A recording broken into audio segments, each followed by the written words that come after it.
নমস্কার, CNN 24 এর শান্ত সংবাদে আমি আলপনা আপনাদেরকে স্বাগত জানাচ্ছি। আজকের বিশেষ সংবাদ, পঞ্চম দিনেও অব্যাহত বিষ্ণুপ্রিয়া মণিপুরী মহাসভার সত্যাগ্রহ আন্দোলন।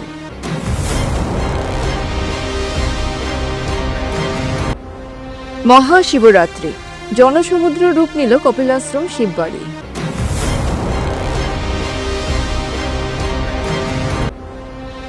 বিষ্ণুপ্রিয়া মণিপুরী মহাসভা সহ বেশ কয়েকটি সংগঠনের ডাকা সত্যাগ্রহ আন্দোলনে যোগদান।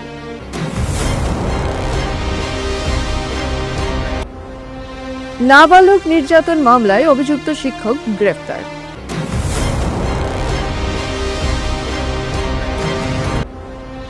শিলচরে ধর্মীয় আচার অনুষ্ঠানের মধ্য দিয়ে পালিত পবিত্র মহাশিবরাত্রি।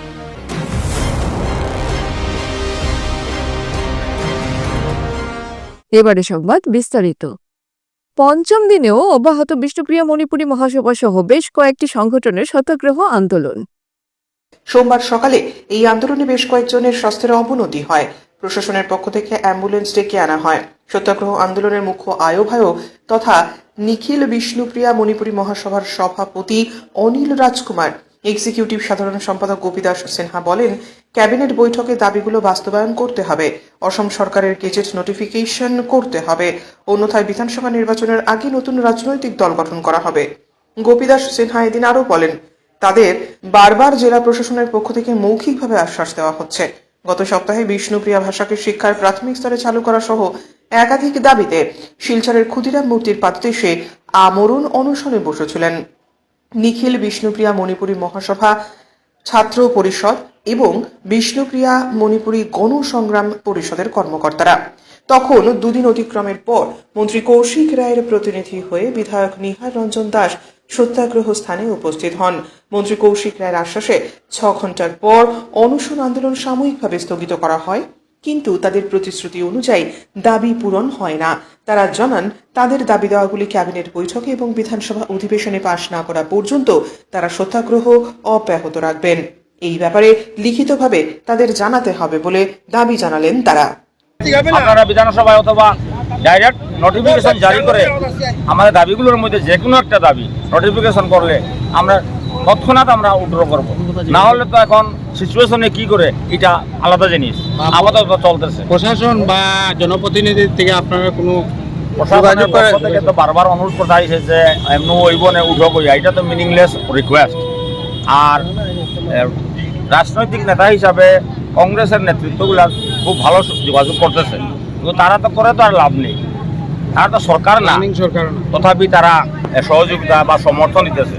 আর বিজেপির পক্ষ থেকে আমাদের মন্ত্রী বলেছিলেন যে আমি সেবের সঙ্গে বসিয়ে দেব, তখন কিন্তু কোনো লিখিত অর্ডার ছিল না, এমনি মুখ দিয়ে দলের এমএলএর মাধ্যমে বলেছিলেন। আমরা বলেছিলাম ঠিক আছে বলে আমরা উইথড্র করেছিলাম।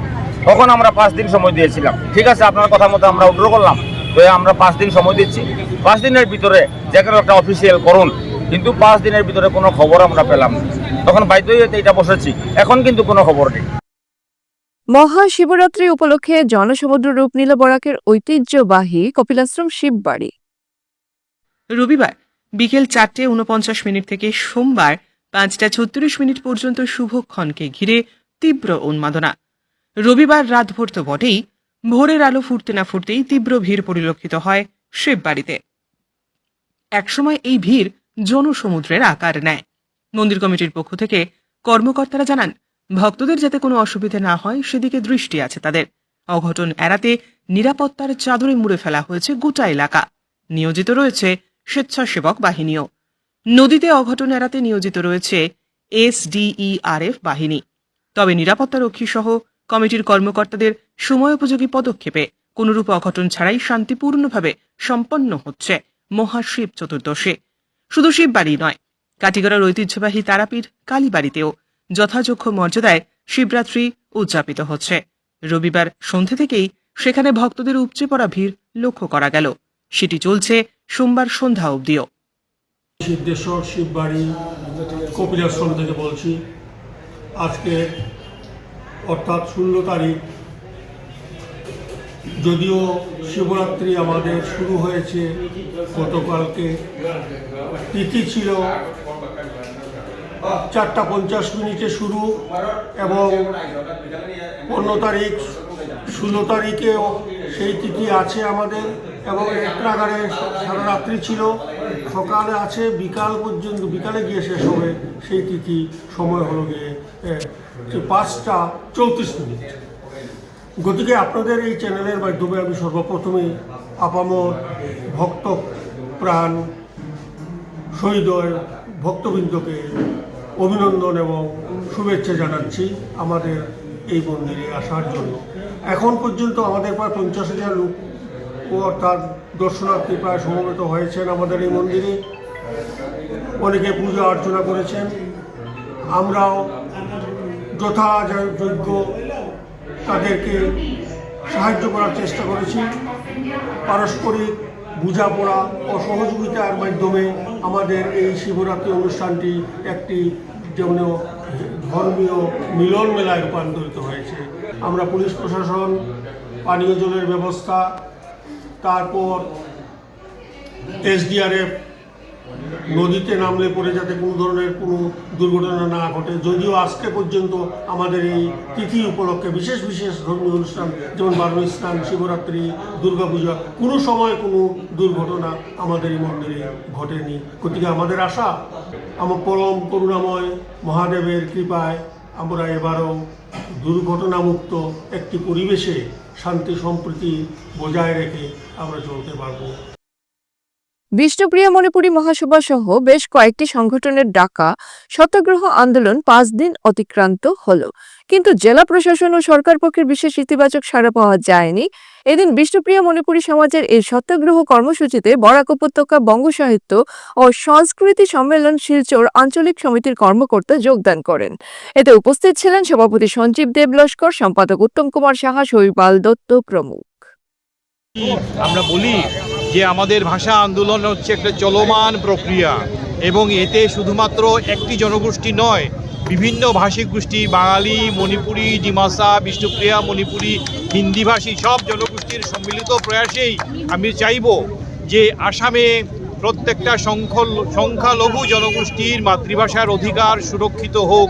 এটা খুব দুর্ভাগ্যের ব্যাপার যে বিষ্ণুপ্রিয়া মণিপুরি ভাষা এবং সংস্কৃতি, তাদের ইতিহাস, তাদের সেই অবদান এবং তারা যে এত অগ্রগতি লাভ করার পরও কেন কি জানি তাদের সেই পূর্ণাঙ্গ তাদের অধিকারটা প্রতিষ্ঠিত হলো না। সরকার আজ 5-6 দিন ধরে এরা অনশনে নেমেছেন এবং অনশনে আছেন 86 বছরের বৃদ্ধ কবি নরেন্দ্র সিং, এরা রয়েছেন, কিন্তু কারো দৃষ্টি আকর্ষণ হচ্ছে না। আমরা জানি না এই ঘটনায় যদি কারোর কোনো ক্ষতি হয় এর দায়টা কে নেবে। আমরা চাইব শান্তিপূর্ণভাবে আমরা আবেদন করব সরকার অচিরেই নেমে আসুক এবং এই কথাগুলো কান্নাটা শুনুন এবং শুনে যথাবিহিত ব্যবস্থা গ্রহণ করুন। এটা যদি না হয় তাইলে কিন্তু আমাদের এই শান্তির দ্বীপ বরাক উপত্যকা সেটা অগ্নিগর্ভ হয়ে উঠতেও পারে এবং এর দায়ভার কিন্তু একেবারেই সরকারের উপর চলে যাবে। নাবালকের সঙ্গে যৌন নির্যাতনের অভিযোগে দায়ের হওয়া মামলায় অভিযুক্ত 10323 এর চাকরিচ্যুত শিক্ষক দুলাল শীলকে গ্রেফতার করেছে খোয়াই থানার পুলিশ। থানার ওসি কৃষ্ণধন সরকার জানান, অভিযুক্তকে রামচন্দ্রঘাট এলাকা থেকে আটক করা হয়েছে। জানা যাচ্ছে অভিযুক্তের বিরুদ্ধে পক্সো আইনে মামলা রুজু করা হয়েছে। তিনি 10,323 জনের একজন চাকরিচ্যুত শিক্ষক। তার বাড়ি রামচন্দ্রঘাট এলাকায় হলেও বর্তমানে জাম্বুরা এলাকায় বসবাস করছিলেন। ঘটনার পর থেকেই তার খোঁজে তৎপর হয়ে পড়ে পুলিশ।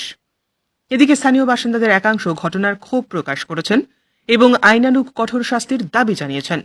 পুলিশ প্রশাসনের পক্ষ থেকে বলা হয়েছে, তদন্ত প্রক্রিয়া অনুযায়ী পরবর্তী আইনি ব্যবস্থা গ্রহণ করা হবে।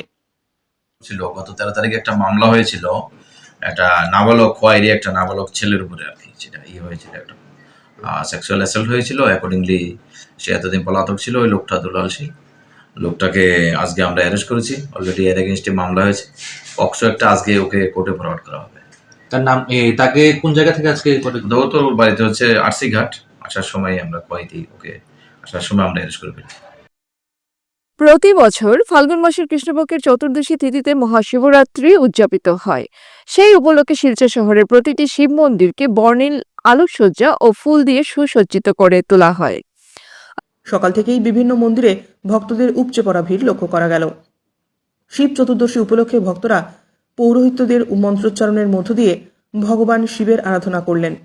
গঙ্গাজল এবং পবিত্র জল দিয়ে শিবলিঙ্গের অভিষেক সম্পন্ন করলেন, তার চরণে পুষ্পাঞ্জলি দিলেন। উলুধ্বনি ও শঙ্খধ্বনিতে মুখরিত হয়ে ওঠে মন্দির প্রাঙ্গণ। বিশেষ করে মহিলাদের উলুধ্বনি উৎসবের আবহকে আরও প্রাণবন্ত করে তোলে। পূজার্চনা সমাপ্তির পর প্রতিটি মন্দির কমিটির উদ্যোগে ভক্তদের মধ্যে মহাপ্রসাদও বিতরণ করা হয়। এভাবেই ভক্তিমূলক পরিবেশ এবং ধর্মীয় আচার অনুষ্ঠানের মধ্য দিয়ে শিলচরে শান্তিপূর্ণভাবে পালিত হল মহাশিবরাত্রি।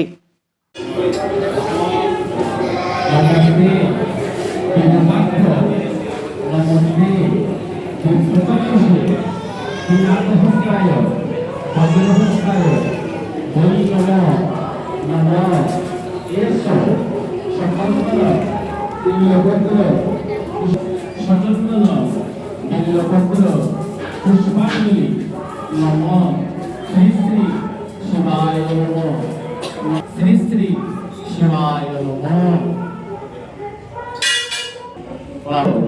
কারণত্রয় হে তবে নিবেদয়ামি চাতমানাং তঙ্গতি পরমেশ্বর নমঃ শিবায় নমঃ শিবায় নমঃ শিবায় নমো নমঃ।